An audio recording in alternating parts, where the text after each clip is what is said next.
The King of the Golden Mountain is a German fairy tale collected by the Brothers Grimm that weaves a complex narrative of promises, trials, betrayal, and eventual triumph.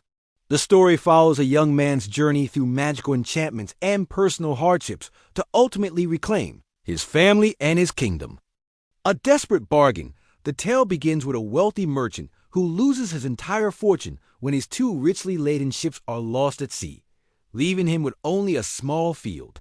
While walking in this field, he encounters a mysterious little black dwarf who promises him immense riches. In return, the dwarf demands that the merchant give him the first thing that rubs against his leg upon his return home. Thinking it will be his dog, the merchant agrees. However, to his horror, it is his young son who joyfully grabs his legs upon his arrival. Believing the dwarf was joking, the merchant is relieved when he finds no gold. But a month later, he discovers a vast heap of gold in his loft, and his fortunes are restored. As 12 years pass, the merchant grows sorrowful and finally confesses the pact to his son. The son, confident and brave, assures his father that the dwarf has no power over him. When the time comes, the son confronts the dwarf, and they agree that the boy will be cast adrift in a boat on the water. Enchantment and trials, the boat carries the young man to a distant shore where he finds a castle.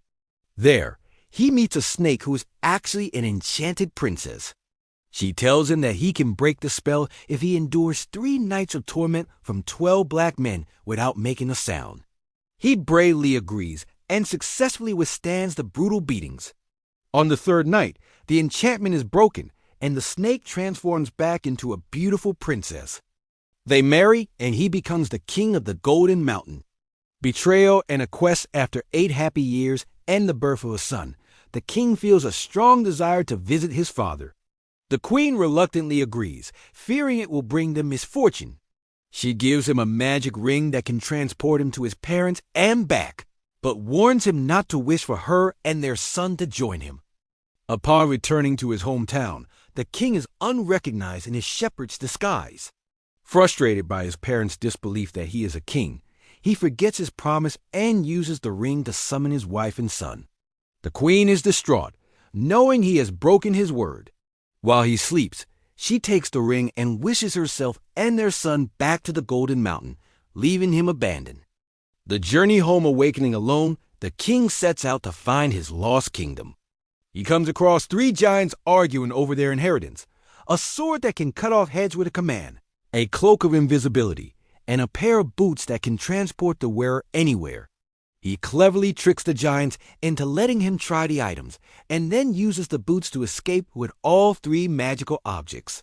He journeys on and eventually arrives at the Golden Mountain, only to find that his wife is planning to marry another man. Using the cloak of invisibility, he spies on the proceedings. During the feast, he manages to get his wife to hold his old ring. He then reveals himself and uses the magical sword to slay his rivals. Reunited with his wife and son, he rightfully reclaims his throne as the king of the Golden Mountain.